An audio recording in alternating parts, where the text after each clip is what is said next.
Hi there, it's Paige from the Impact Copywriter and from the Sales Funnel Shop. And today I'm sharing with you a simple routine that I use to keep my email list healthy. And by healthy, I mean we are, constantly pruning the email list to remove any emails who've bounced, who've unsubscribed. Maybe they've unsubscribed from all the lists that you have, depending on, how many lists you have set up, that you're deleting people who aren't interacting at all with your emails, and things like that. So we're taking care of the list health. Now, there are a few reasons we want to do that. First of all, it's considerate. You don't want to keep emailing people who aren't showing any interest at all in your emails. So, if we recognize that someone has bounced or that they've unsubscribed, um, or that they aren't engaging at all, that we can delete those emails so that they're not getting any future emails.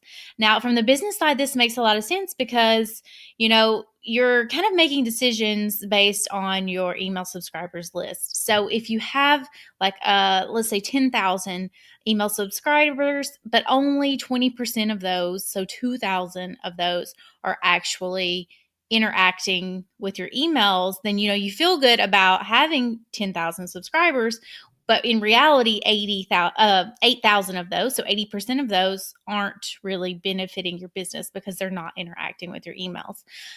So that's a completely fabricated number, so take that as you will, but that just kind of illustrates how it gives you a better kind of feedback mechanism for knowing how many active subscribers you have. And it's not just a vanity metric. So you have so many active subscribers.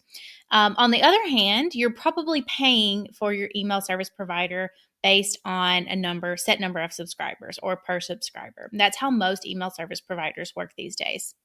So, again, back to that example, if you have 80% of your list, not interacting with your emails, they're not opening, or for whatever reason they're not interacting, then you're paying for a lot of kind of, we could say, dead weight, right? So that's a bad business decision when we think of, in terms of finances. So that is another reason that you want to clean your list. Cleaning your list is a good practice if you're doing email marketing and doing it regularly.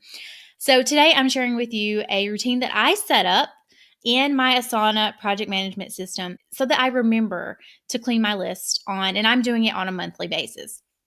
So I'm going to walk you through the routine, show you how to set it up so you can set up something similar in your business so that you can make sure you're taking care of your list health. All right, here you can see I've pulled up my email list health routine. Now you can name this whatever you want. I named it email list health. I used to call it just general email marketing routine, that I had, collected, where I had collected the tasks that I was going to do on a monthly basis to keep my email systems running, smoothly. You'll see that most of the tasks on this list, they are related to email list health. They're related to that pruning activity that we just discussed. So it's really simple.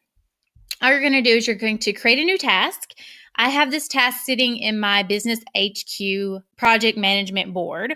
And my Business HQ board is really just a place where I store routines and information that don't belong to a larger system. So, if this was related to newsletters, for example, I could put this in my newsletter planner. That's a separate system. Or if it was related to social media, I could put it in my social media planner. That's a separate system. But this is just one, email marketing routine that doesn't really have a system around it. So I store it in kind of the general Business HQ board. You can see there, and it's under the category of marketing. So the things that I need to remember to do to make sure that this routine is automated, so I can set it up and it just auto-populates on my calendar when it needs to be done, is to, for one, schedule a date.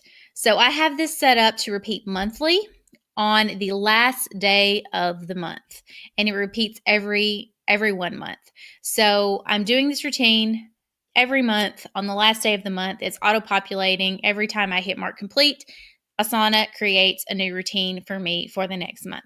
Now, it will sometimes populate like on the weekend if the end of the month's on the weekend, and I can just drag it to whenever, that Monday, or I can do it the Friday before. It doesn't matter, but that's kind of how Asana is set up to make the task repeatable. So once you have a date, the second thing you want to do is to make sure to assign it to the person who is responsible for doing the list health tasks. And right now, that's me.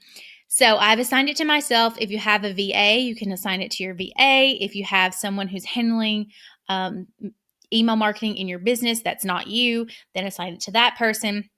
But you want to make sure it's assigned to someone so that it will pop up on their task board, on their like personal dashboard. The third thing you want to do is to add a description if necessary. I just add a bit of kind of instruction text, complete these email marketing tasks, and then I add any links that might be relevant for the task at hand. So, I could add my where we sign in to ActiveCampaign, which is the email service provider that I'm using. I also have the link to kind of update Facebook audiences because that's a task on my task list here. But any kind of links or resources that can help people execute on the task below, whatever that is, customizable to your business, you want to make sure to add them so people don't have to go hunt for information. Or for you yourself, if you're doing this task list, you don't have to go hunt for information. So it collects everything in one place so that you're as efficient as you can be, so that you save time hunting and finding and looking for things that you actually need to complete this routine every month. Before we get into the subtasks, I want to mention here that you'll see that this has a routine status. Now, this is a custom field that you can use if you're using a certain paid plan in Asana. So I am using one of their paid plans.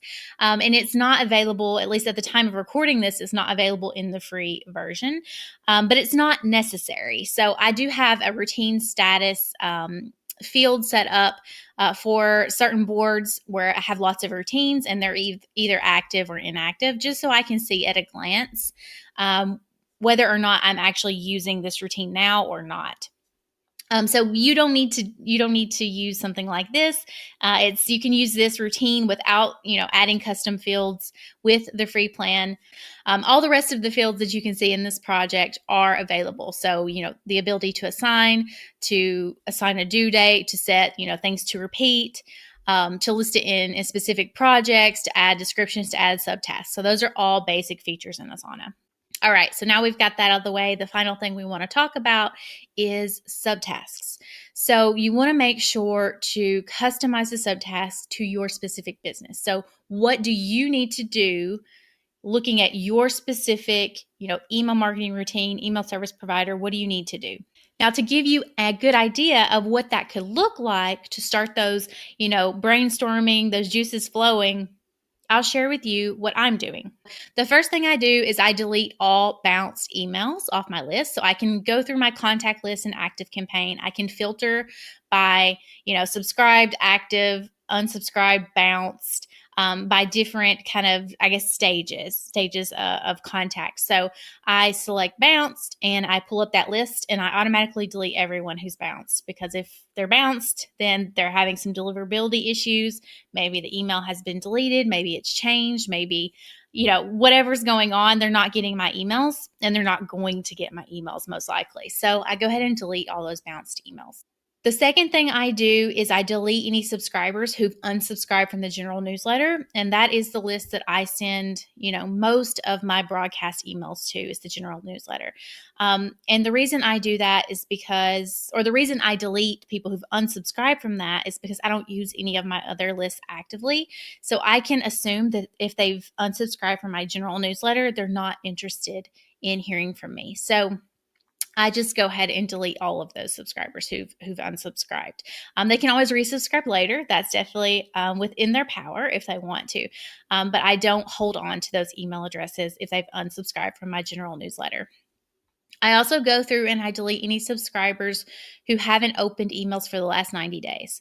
So given that you're emailing regularly, now if you haven't sent an email in 90 days, you don't want to do this because of course no one's opened, you haven't sent an email. But if you are emailing regularly, a few times a week, one time a week, a few times a month even, then you might consider adding something like this to your routine. So I go through, pull up subscribers who have been on the list for at least 90 days, and then pull out the ones who haven't opened a single campaign. And so I can assume in that case, after 3 months and they haven't opened any emails and I've been sending emails regularly, that they aren't interested in hearing from me. So I courtesy delete them. The last thing I do for the delete actions for cleaning up that list is I go through and I filter any contact who is not associated with any list I have set up in my email service provider. So I used to have an integration with my Gmail account that ActiveCampaign would kind of automatically detect people and add it to my contacts in ActiveCampaign.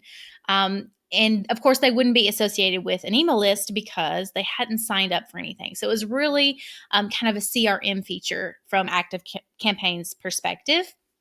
But I wasn't using their CRM. So they were just kind of collecting, and I was paying for those subscribers, even though they weren't an active subscriber in my email marketing program. So I added that to my email marketing routine so that I could make sure I wasn't storing that information that kind of had been automatically done through that integration, especially after I stopped doing that integration. So I don't really have to delete subscribers anymore because I'm not using the integration anymore.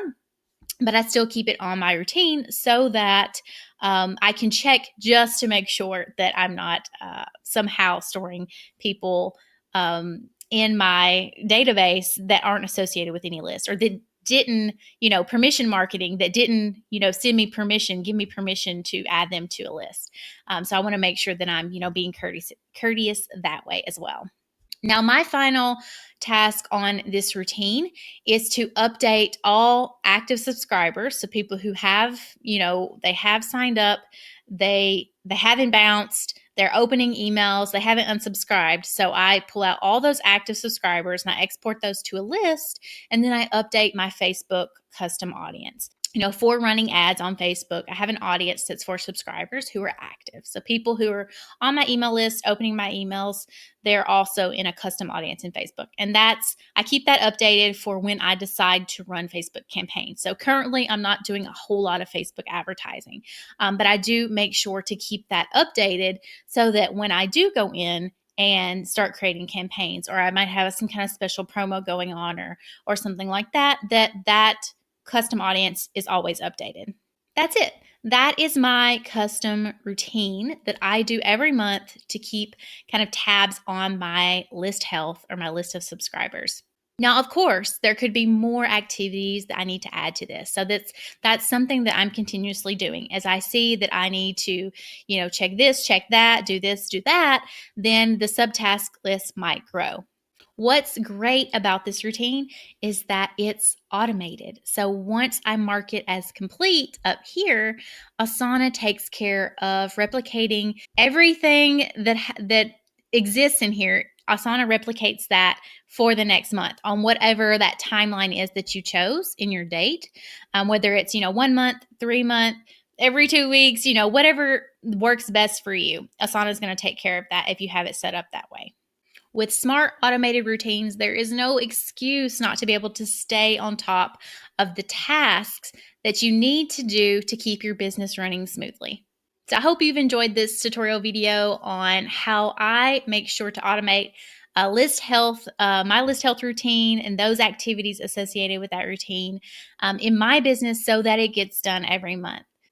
Now it's your turn to go in and set up this routine and customize it to your specific business processes.